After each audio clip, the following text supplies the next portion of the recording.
Now, 30 miles northwest of downtown Chicago, in the Arlington Heights area, the Bears are building a new home. The stadium complex is estimated to cost $4.7 billion, and it's going to be one of the most revolutionary, high-tech, and legendary stadiums in the history of US football. But the funding and the approval process ground to a halt. Let's see why in today's episode of Built Up.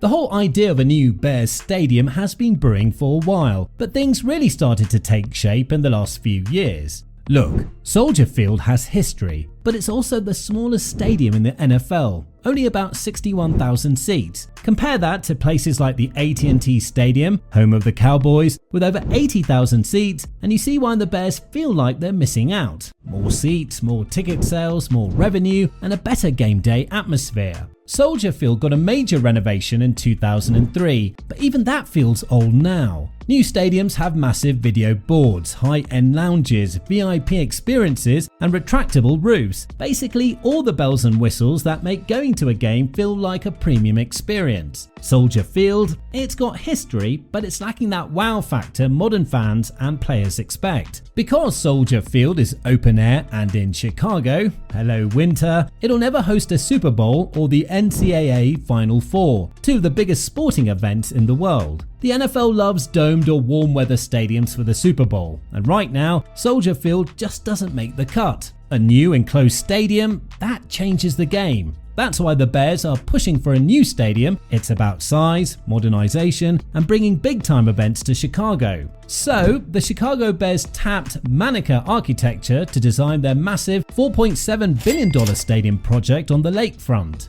If you're not familiar with them, Makeover is a Kansas City-based firm led by David Makeover, a guy who's been behind some of the biggest sport venues around. Before starting his own firm in 2007, he worked on projects like the O2 Arena in London and the new Wembley Stadium, so he knows a thing or two about big, flashy stadiums. For the Bears' new stadium, they're going for a sleek, modern enclosed design with a fixed translucent roof, kind of like a mix between Allegiant Stadium and SoFi Stadium in LA. They're using glass, metal, ceramics and wood to match the vibe of Chicago's architecture, especially tying it in with the Field Museum nearby. And get this, there's supposed to be a huge glass facade on the north side, giving fans an epic view of the city skyline. One cool thing, they're keeping the historic colonnades from Soldier Field and turning them into a kind of public space with fields and gardens. So, while it's a brand new stadium, they're still giving a nod to the history of the site. The Bears aim to commence construction in the summer of 2025, with a projected opening in 2028. During the construction period, the team plans to continue playing at Soldier Field until the new stadium is complete, while Chicago Mayor Brandon Johnson supports the project, emphasizing its potential to create jobs and revitalize the lakefront. Illinois Governor J.B. Pritzker and other state officials have expressed reservations about the use of public funds for the development. Additionally, the Bears have considered alternative sites such as the Arlington Park property in Arlington Heights, which they purchased in 2023. However, recent statements from team officials indicate a renewed focus on the Chicago lakefront location.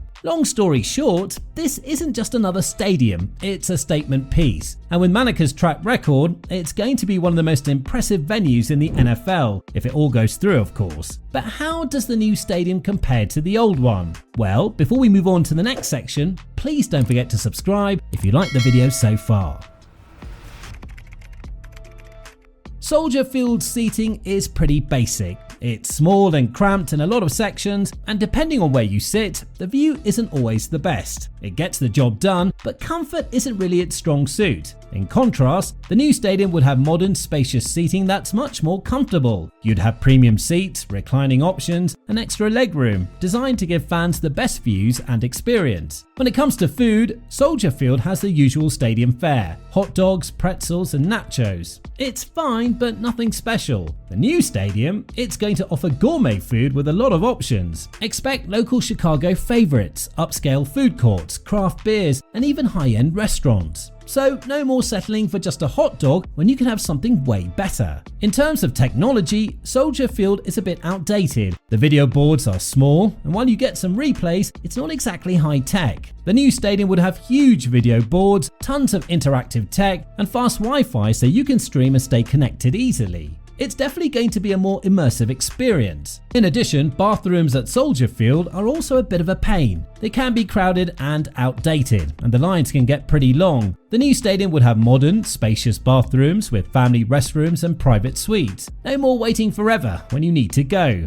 As for fan zones, Soldier Field doesn't have much in the way of exciting spaces to hang out. You mainly just stay at your seat or wander around trying to find something to do. The new stadium would change all that with interactive fan zones, kids' plays areas, and plenty of spots to chill and enjoy the atmosphere. Plus, there would be a focus on local Chicago culture, giving it a unique vibe. Parking and accessibility are also a huge difference. Soldier Field parking can be a nightmare, and traffic on game days is brutal. Public transport is decent, but nothing special. The new stadium is designed to be more accessible with better parking, public transport links, and rideshare zones. Getting in and out should be much easier. Finally, Soldier Field is mostly used for football games. It occasionally hosts concerts, but it's not really designed for a wide range of events. The new stadium, though, will be a year-round entertainment complex. It will host major events like the Super Bowl, NCAA Final Four, concerts, soccer games, and even conventions. It's not just a football stadium. It'll be a destination for all kinds of events throughout the year. But the coolest feature of the entire stadium has to be the roof. B Stadium roof will set it apart from all the other stadiums for its revolutionary design. First off, the translucent roof is a huge deal. Unlike Soldier Field, which is open air and completely exposed to the elements, the new stadium will be enclosed. That means it can be used year-round. No worrying about snowstorms, freezing temperatures, or rain affecting games. It's perfect for Chicago's harsh winters, and it makes the stadium a viable venue for big events like the Super Bowl, Final Four, and other large gatherings that need consistent weather conditions. The roof is also translucent, which is a key design element. It lets in natural light, so the stadium won't feel dark or closed off. It creates a bright, airy atmosphere, which is a big contrast to the sometimes claustrophobic feeling in some enclosed stadiums. It helps maintain that outdoor feeling while still providing weather protection, a tough balance to strike. And because it's translucent, there's less reliance on artificial lighting during the day, making the whole structure more energy efficient. On top of that, the roof is designed to be aesthetic too. It'll be sleek and futuristic, adding to the overall architectural vision of the stadium. It's not just about function, it's a visual centerpiece that ties into the broader goal of creating a world-class facility. The roof is also retractable, allowing for flexibility depending on the event. If it's a football game, it can be closed to create the perfect playing conditions. For a concert or a soccer match, it can be opened up to give fans a more open-air experience. This versatility really gives the stadium an edge when it comes to hosting a wide range of events. Now, we talked about all of these cool features and amenities, but who will be fronting the $4.7 billion? An estimated $1.5 billion is allocated for infrastructure improvements, including better access to the museum campus, enhanced traffic flow, and the addition of public amenities. This investment is divided into 3 phases, with the initial phase requiring $325 million to make the project operational. Now, to pay for all this, the Bears have committed over $2 billion to the project, with an additional $300 million anticipated from an NFL loan. To cover the remaining $900 million for the stadium's construction, the team is seeking public funding through bonds issued by the Illinois Sports Facilities Authority, ISFA. These bonds will be repaid over 40 years using an existing 2% tax on Chicago hotel stays, ensuring no new taxes are imposed on residents. So, do you think the Bears need the new $4.7 billion stadium, or do you think the old one was much better? Well, tell us in the comments down below. And here's another video mega project enthusiasts enjoyed watching. Bye for now.